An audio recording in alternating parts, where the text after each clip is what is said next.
Wata babbar kotun jihar Kano ƙarƙashin jagorancin mai shari'a Sunusi Ado Maji ta yi watsi da ƙarar da ɗaliban Malam Abdul Nasir Kabara suka shigar. Suna neman a basu dama don ɗaukaka ƙara kan hukuncin kisa da kotun shari'ar musulunci da ke ƙofar kudu ta yi wa Malam Abdul ɗin cikin shekarar da ta gabata.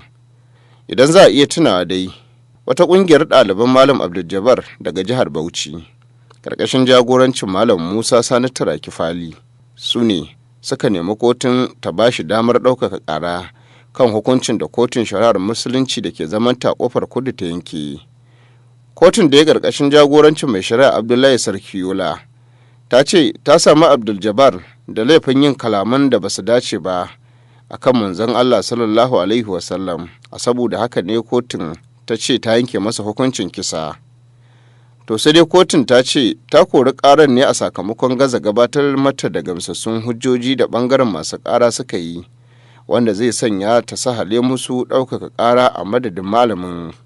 Dama dai a ƙa'idar doka waɗanda suke da damar ɗaukaka ƙara a kan shari'ar su ne malamin da kansa, ɗansa ko kuma mahaifinsa. Abin jira a gani shine ko masu ƙarar za su rungumi ƙaddara su karɓi hukuncin ko kuma za su ɗaukaka ƙara. Wata kotun shari'ar musulunci ce dai da ke zamanta a nan Kano a ƙofar kudu ta ce ta yanke wa shehin malamin hukuncin kisa sakamakon samunsa da laifin taɓa martabar manzon Allah sallallahu alaihi wasallam.